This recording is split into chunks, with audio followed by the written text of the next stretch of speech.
Hey everyone, welcome to Group Text. My guest today is Carl Miller. I'm so excited about this. An investigative journalist who is the host of The Kill List podcast, available now from Wondery and Novel, with new episodes added every week. The series tells the gripping story of how Carl uncovered, 175 murder plots in countries all over the world. In an investigation that lasted over 4 years, he worked with a hacker and other journalists to expose and bring to justice, fascinated by this, dark web assassins for hire and save the lives of their would-be victims as a result. The story is chilling, suspenseful, and so well investigated. Carl Miller, I cannot tell you how excited I am. I am like a true crime. I'm one of those people. Like, I'm a junkie. So this story is so complex. That's an understatement. How did this even begin? Well, kind of somewhat unintentionally, if I'm perfectly honest with you. So it was 2020. The world was kind of closing down due to COVID, and I was kind of sat in my kind of flat in London. And this hacker called Chris, who I'd got to know, I'd been writing a book a couple of years before, and he was kind of poking around on the dark web, and we were looking at various kinds of sites. And then he very faithfully kind of found this particular murder for hire site. And it looked more sophisticated than the others, and it looked like more money had gone into the development of it. It was claiming to be the mafia. It was claiming that it was just kind of the digital wing, the e-commerce wing of serious organized crime. And he then found this kind of tiny gap, really, a kind of little vulnerability in the way the site works, and he wiggled through and found himself, and therefore we find ourselves kind of in the back end of the site. So suddenly we can see all the orders, all the messages that are being sent from the people using the site and the people running it. Okay, first of all, how do you even get on the dark web? I mean, we hear about it all the time. Like, I would have no clue, which is a good thing, how to get on it. How do you do that? So it's quite straightforward. It's just a bit of the internet that through clever maths and tech ensures that you're anonymous. It looks a bit like the 1990s still on there. Websites move around a lot. It can't be indexed by search engines, but getting on is very straightforward. You download one of a number of specialist browsers. By far the most popular is called Tor, or the Onion router. And then before you know it, there you are. You're on the dark web, and it's free, it's easy to access, and it's used by all kinds of people. So of course the criminals are on there, but there's also lots of whistleblowers and journalists and other people that kind of benefit from staying anonymous. So when did you realize what you were looking at? Because it's terrifying. I know I'm making it very simple, but it's murder for hire. There's a list or postings about people looking to kill someone. Yeah. When did you realize what you were looking at? And one of the things I found fascinating is there's details about the targets on the list. Yes. Well, the list was something that we began to pull together. So what we were doing is we were intercepting these orders that the orderers believed they were making kind of in secret to these criminals. So it wasn't a kind of forum or any kind of public discussion. They thought they were loading up and then paying for a hit in secret, and the dark web was ensuring all of that was happening. In terms of what we realized, I think there was a kind of intellectual and an emotional realization. I think they happened at quite different moments. Intellectually, realized quite quickly what we were looking at, really. It was quite clear that the website had no interest in sending out hitmen. That was clear right from the beginning. Really? How? Well, because if they were hitmen, they were the world's most incompetent hitmen that you could possibly imagine. I mean, they kept getting lost. They kept losing their weapons. The targets kept being far too well defended. They have to send in a better hitman with military training. Every single one of these discussions, and it would be discussions, they go back and forth between the administrator and the orderer. Sometimes these discussions went on for months and months on end. Every single one of these basically ended in failure. So we knew that they weren't actually delivering any of the murders. So it was kind of a scam. It was a scam, yeah. And every time they were trying to up the money and up the money. And even actually, I mean, the thing that really sealed it is that the administrators turned around one day to one of the people trying to place an order and said, look, this is a scam. Like, this is a scam, right? So he was quite explicit at that point. But the other thing that we realized was that the people placing the orders, as you said, they were often placing like very specific information, photos, pattern of life information, addresses, phone numbers, car registrations, and then money for these hits. And we realized with horror, and I didn't really think that this was going to be something I'd see on there were significant amounts of Bitcoin that were tied to some of these payments. And so we realized, again, at the same time as realizing that it was a scam, we realized actually the people using the website obviously don't know it's a scam, and they seem to be deadly serious about having these people killed. You talk about that there was an ethical bomb that went off in you between being a journalist and feeling compelled to save these people. How do you describe the ethical bomb? I mean, I understand it, but I don't think a lot of people who aren't in the media might understand that line and the decision and how hard it is to make. Yeah, it was a moment where so for those who aren't in media or journalism, journalists are not used to intervening. That's not really our job. Like, our job is to report. We're supposed to watch, we're supposed to understand, we're supposed to explain, but we're not really supposed to get involved because it makes it much harder to do all those things if you are in the middle of a story.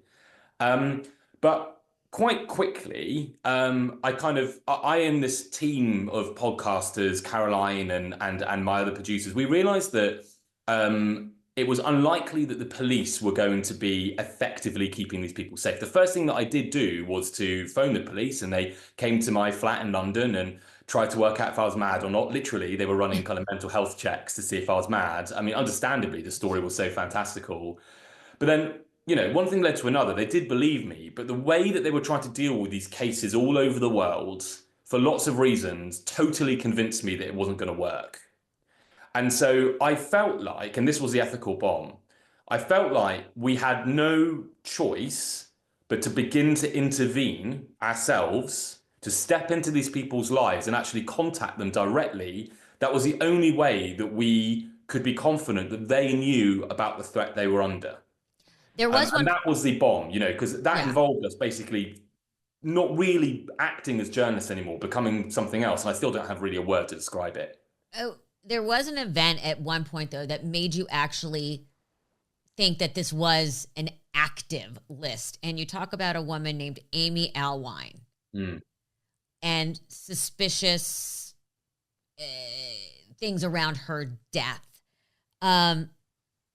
What tipped you off with her? So Amy was killed by one of the people Amy was killed by the person who put her onto the list. So back in 2016, before we'd broken into the market, before we'd got involved, we knew about this case involving a user on the site called Dog Day Got. And Amy had been warned that there was kind of internet threats. The police had actually visited her house and told her, look, we're seeing some worrying stuff about you on the internet. They recommended that Amy buy a firearm to protect herself. And then a couple of weeks later, she ended up being killed with that very firearm. The Dog Day God turned out to be her husband. He tried to make it look like a suicide. But thanks to a series of very intrepid detectives in the Cottage Grove Police Department, they ultimately realized it wasn't. And then they managed to expose Dog Day God, Stephen Allwine's use of the site. So that was a kind of memory that we all had in 2020. And it was one of the first things that kind of convinced us that the people using the site, the people placing the orders, they could be just as deadly, just as dangerous as any hitman. Sometimes they were going to take matters into their own hands. To quote Keith Morrison, oh, that pesky DNA. So you find yourself at this crossroads and you start to reach out to people. Mm-hmm. And people are like, it's a scam. Who are you? I don't believe you. you then decided that you had to get a team together to literally go knock on these people's doors. How did you find the team, and what were people's reactions? Because if someone did that and rang my bell, I'd be like, like, what are you looking for? Are you trying to sell me security? Yeah. What's happening? I mean, you really dug into this and tried to protect people. What were the reactions? What was it like? How did you put together your team? I know this is a giant question, but it's fascinating. Thank you. Yeah, well, I mean, all these plans were desperately imperfect, and we had no idea really what we were doing to begin with. There's no manual for how you're supposed to warn someone that they're on a darknet assassination site. And as you say, plan number one, phone them up. It was the fastest. I couldn't leave my house. It was in the middle of COVID. And often we had the phone numbers, or we could find them on the internet. I think people are often quite frustrated when they're listening to that bit of the podcast, because I mean, hands up, I am not good on the phone. I've never been good on the phone. I'm extremely nervous, and I cannot get through to these people. One of the reasons I can't, and I think this is like, people listen to this and they sometimes ask me, they're like, why don't you just tell them they're on an assassination site? Because when people can hear the calls, and we play quite a lot of those in the podcast, what they're hearing me saying is, oh, we've done an investigation into the darknet. We found it's a scam site on the darknet. We found some information that might be about you. It feels quite orthogonal, like I don't tell them directly. And that was deliberate, because Why? I was absolutely terrified that the person that put them on the site would be literally standing next to them as I was making that call. And I didn't know whether, when they heard that my warning, whether they would suddenly realize that their window of opportunity was closing and maybe kill them there and then. So the plan, it didn't work, but the plan was to basically have this first call, try and present my credentials, that wasn't a scammer, I was a kind of legit person, and then try and set up another call with them whenever they chose, so they could be somewhere safe, and most importantly, so they could be alone. And I felt that with them being alone, that would be the only way that we could deliver the information safely to them. Obviously, as people can hear on the podcast, did not work out. People thought it was a scam. People did not believe me. The story was too incredible. And that's why we start sending these journalists plan B out on the ground to try and reach them. And the thinking there was, scammers are not going to be sending out local journalists. And maybe, if we can work with the journalists properly, they can kind of make the kind of assessment that I was struggling to about when and how to actually deliver that information in the safest way possible. How did you find your team? Because it's if I got a call from a producer that I worked with and said, hey, we need you to go deliver this message to someone, I would be like, is this like a prank? Yeah. And then it would take a lot for me to say, okay, I'm going to deliver this news, and realize that someone is going to think I'm a total psycho. Yeah. Yeah. How did they do it? And it was totally terrifying for them. I mean, I would be talking to them in the moments when they were in their car, sitting outside of a house somewhere, waiting to go in. And I can tell you each and every time, however hardened a journalist they were, and often these are quite young journalists that are doing this, in the words of one of them, he said, my heart's about to be out of my chest. We found them. I mean, there's all kinds of, that was quite easy. So there's all kinds of kind of mechanisms in markets where you can find stringers and producers locally. That's a problem that lots of journalists have, is they've got a story and suddenly they need someone in a town in Arkansas, and no one lives in Arkansas. And so there's places you can go to find them. We would then we were desperately throwing together this team. It was all very, very kind of ramshackle, if I'm honest with you. We were bringing in open source investigators from Bellingcat, this open source investigation agency, and we had this psychologist that was working with us on sculpting the script, and we had a hacker, Chris, and we had all this blockchain tracing. It was one of the weirdest, motliest kind of ensembles of people you can possibly imagine all coming together. When they were told the story, each and every one of these local journalists said yes. Really? It was unbelievable. I mean, it was simply just the bravest thing I've ever seen in my life. It's actually, when I listen back to the podcast, and I cannot tell you how many times I've heard the sound of my own voice now, but hearing them all say yes is one of the bits that kind of moves me the most. It moves me every time I hear it because, I don't think we had, of course, any right to expect of these young journalists in the middle of COVID to step into this scenario, physically go to someone's house who we believe, or work, who we believed was being targeted for murder, step into a context. The only thing about which we know is it's dangerous. We don't know anything else about what's going on. We don't know if the target's dangerous even. And then meet them face to face. I cannot imagine what that must have felt like for them. And they all said yes, and they all did it because I think they believed that they were doing something really good. And them, like us, we were beginning to not really be much like a journalist anymore. We were turning into something a bit different. How fast did it take people to believe them? We could tell pretty readily that the strategy was working in the way that cold call didn't. Now, it was case by case. And, we were often arriving into people's lives and they were in very different states as to how afraid they were, how at risk they felt. There was one house in Wisconsin and it was shuttered, it was dark, it felt empty. I kind of felt like it was already fortified. And that the person inside felt very unsafe. And it turned out that in that case it was. There, in those kinds of contexts, pretty easy because they might not know they're on an assassination site, but there's something happening in their lives which makes that make sense to them. But sometimes it wasn't. I mean, there was one case that there was a Twitch streamer in Berlin in Germany who we were absolutely terrified that it was his boyfriend. Mainly because in the order messages, it kept saying, please don't hurt the boyfriend. I cannot impress upon you how important it is for the boyfriend not to be harmed. And we were like, oh my God, it's definitely the boyfriend. And we could see the boyfriend like moving around on the Twitch stream, in the background. So we were kind of tearing our hair out in terms of like how to make this approach, how to get hold of him.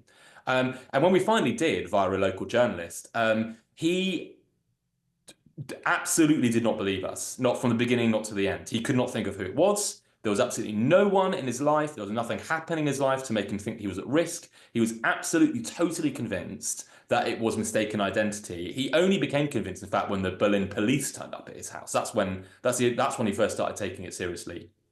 How did you get the police back involved? Because that cannot have been an easy thing. Hi, we did this story, and then I sent a journalist, and they knocked on the door, and we convinced them. So you might want to check this out. And also you were in multiple countries and jurisdictions. I know, yeah. How did you say, like, I'm not scamming you? Yeah, I mean, it was really hard. And to be honest, initially that didn't work very well either. So we were laughed out of a police station in Spain. I mean, literally laughed out of the police station. There was American police who literally told the target who we'd reached that they thought we were scammers.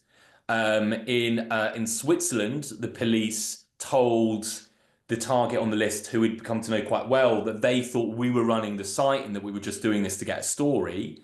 In India, the police warned the perpetrator of the information we'd given them and told the perpetrator that it came from us. I mean, that one, I mean, I still find totally, utterly mind-blowing. So we were really struggling, actually. And I really didn't anticipate the kind of level of suspicion and hostility we actually got from some police forces. I think it had something to do with us being journalists. I think in the eyes of these police, I think journalists might be the problem as much as the solution.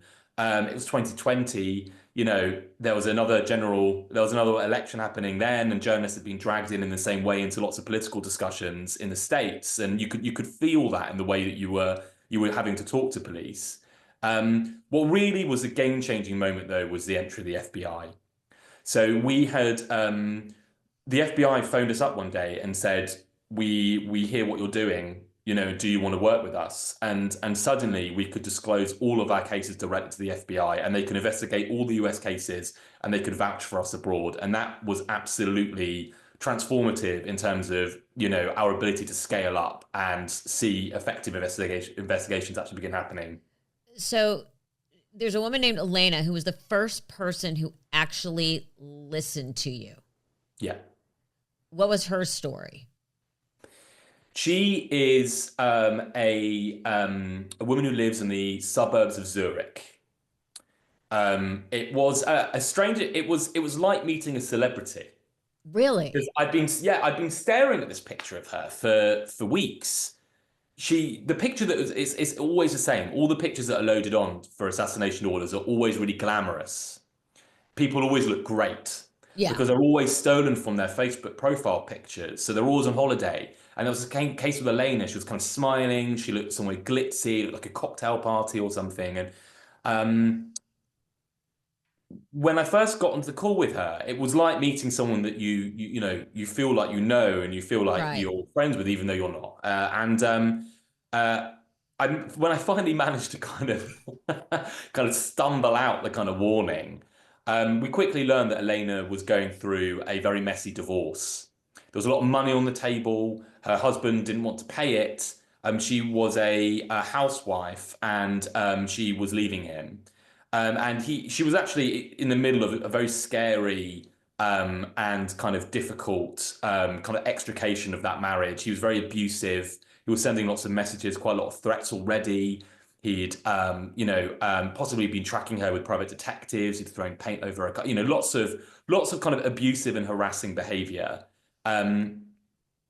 She didn't have any other enemies, so that he was the only person that she could think of. But she's so unflappable that she did not even change her plans for the evening. So at the end of this long call, it was kind of several hours of us talking. I said, Elena, I would love it if we can put you up in a hotel, just get, your husband knows where you live. This is really scary. Let's just get you somewhere safe where we can work this out. We'll go to the Swiss police. And she said, no, I'm not going to do that. And then she went and met her friend who lives 3 doors down from him. Oh my So God. she had nerves of steel, Elena. She had from that moment all the way through. And you obviously got the husband. I assume he got arrested. I would assume that it played out as we would imagine it played out. Husband got arrested. Husband ultimately got convicted. What was surprising, though, there was the husband was kind of maintaining this. So after he was arrested, the police realized he was maintaining this kind of secret flat next to where she was living that she didn't know. I know it sends shivers up my spine every time I think about it. It was probably the scariest moment for me on the of the whole investigation. And in this room, he had Uzis, submachine guns, zip ties, black bin bags, a mask, lock-picking equipment. It just the most grotesque, horrendous arsenal of things. And I mean, it really looked like he was at least in some stage of really seriously considering killing her himself. At one point, you do become concerned for your own safety and this and fear. How did you manage? I mean, you had to at one point think, "Oh my God, they're going to come after me." How did you cope with that? Well, I mean, to be honest, over the course of the investigation, like I actually didn't think about it that much, and I wasn't that worried about it that much. Emotionally, it was very difficult. It was difficult for all of us that were having to deal with this, because as each of these cases kind of turns into a 3-dimensional person, you obviously, all human beings would really, you become to care about them, and you Right. talk to them, and you know what they're going through in their lives, and kind of the combination of that and pouring through the kill orders in really like quite forensic detail to try and find any kind of clues. And these are just the worst windows into the human soul that you can possibly imagine. They are just utterly evil things. I really wish no one listening to this ever has to kind of read those sorts of documents. The combinations of those two things together, and then realizations like this murder room near her house, that made it for a while like very emotionally difficult from that perspective.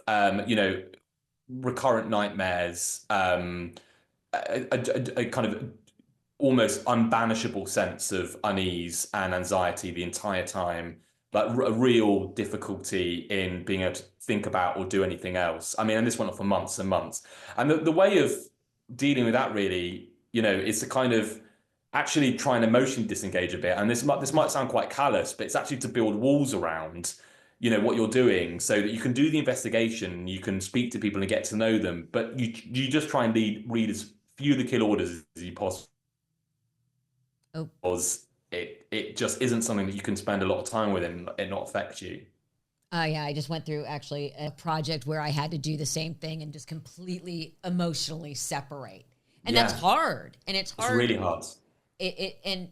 How did you protect your mental health? I mean, for a while, I don't think I did. Right. And I think this is one of the problems with like things like this, where you're not going into this intending to do it. So if we had designed this investigation and we all agreed to do it and we were like, okay, it's going to be difficult, we would have put things in place. We would have had counseling. We would have had, Right. mechanisms. There are things one can do. And anyone that's like in the police or, dealing with these sorts of things within larger institutions, like are to some degree anyway, like surrounded by that kind of support network. Right. The reality for us, though, was because this had all kind of tumbled onto us, and then suddenly when you've got these kill orders, they're always urgent. I mean, you're reading messages from people saying, I need this done next Friday. So you can't think about anything else. You can't think about wider questions to do with occupational health or like, should we be bringing in a counselor or anything, anything like that, really. You're just sprinting to deal with each of these cases. I would have been a train wreck because you also talk about you were watching new orders come in in real time. What has happened to these people who were running this scam? Yes. Yes, we haven't discussed those yet, have we? Okay. No. So one of the characters always kind of looming in the peripheral vision of this story is an individual called Ura. We know something about Ura because in the very beginning of this, Chris the hacker managed to, true to his name, hack into Ura's email. And Ura, thinking that he was a law enforcement officer, started to send emails to himself, weirdly, and actually to talk to Chris. He also had managed to make screenshots of his desktop and like load them onto his email. So we actually knew quite a lot about him. We knew that he was from Romania. We knew he was probably in his like mid-20s. He'd had a history of other kinds of like financially motivated scams. He'd seen this is going to sound so strange. He'd seen a corner in the market when it came to assassination markets. He saw a gap and he was like, if I can do one that looks really legit, I can convince people that we are actually sending out murders. And that's what he did. Ura turned out to be, if nothing else, a very resourceful and skilled digital marketer. That's really his skill set. That's what Right. he's really good at. And He saw a gap in the market. he saw a gap in the market. He went into it, but then he also managed to build a whole funnel to capture all these people around the world that want someone dead and don't know how to go about doing it. So he'd realized that they actually Google it. So you Google how to hire a hitman. It sounds so odd, but that is what people do. And he had built this is going to sound even odder, a hitman for hire comparison site on the normal internet that he'd managed to manipulate Google. It was right at the top of the rankings. You click on that, it would give you all the information you needed to know about how to get on the dark web, link to download Tor, the onion browser I mentioned, some genuine cybersecurity advice and information. It would point to all the other competitor assassination sites and say they're all scams, don't trust them. And then it would link to his sites and say these are the ones that are the real deal. And then people would click on that and then they'd find themselves on his websites, and that's where he'd extort them. And he was so clever. I mean, he was so good and cared so much about the reputation of the sites, the fact that people mustn't know that they're scams, that he even employed people to run a fictitious campaign to pressure the police to close down his own site, given the number of killings it was delivering. I mean, fiendishly clever. Could you imagine if he used that brain for good? Right. How much money did he make? Right, that is a great question, and it all depends if he took out the Bitcoin, because all the payment was in Bitcoin. And at the beginning of this, it was rereading some of the messages from like the early interceptions. It's like I've sent over 4 Bitcoin, that would be hundreds of thousands of dollars today in a single payment if you'd Right. hold on to it. I think if he was turning that into cash, then he's probably made in the kind of low millions. If he's hold on to Bitcoin though, it's going to be substantially more than that. But whether he's got any of it is actually another question. And so what happened towards the end of our investigation? So this is years later now. We've been in this market for years, 2020 through to 2022. And we're scratching our heads thinking, how the hell do we stop doing this? We cannot continue to do this forever. Right. And we realize that the only way really out of all of this is to actually go deeper into the market and to really expose who is running it and then lead the police to them if we can, or at least help the police find them. So we do our own kind of investigation and we kind of reveal these individuals that we believe, if they're not Eura, we believe that they're linked to Eura. And then I fly to New York and I meet the FBI in a strange place for a meeting, a restaurant just off Times Square. Never really understood why of all the places you would have a secret meeting with the FBI, whether that's the place, but that's where we are. So we're surrounded by thousands of people outside, and then we can hand over all this information. And then finally, the police act. Months later, there's a series of raids in Romania. We don't know whether Eura was swept up in them. We do know that people running an assassination site were, and since then we've been locked out. But crucially, we've seen additional prosecutions and convictions occur, which lead us to believe that the police are now running the site. I am terrified to ask this, but I'm going to. What's next? I mean, this is like, this is going to lead your obituary one day.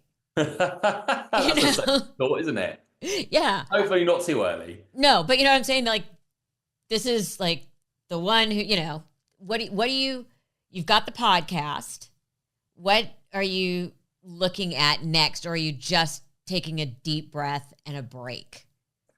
Well, I mean, I wish I could. There's quite a lot of the story that has not yet been told, believe it or not. So what's actually happened subsequent to the podcast coming out are some people that we tried to reach and could not convince, reaching back out, saying, we've heard it, now we believe it's true.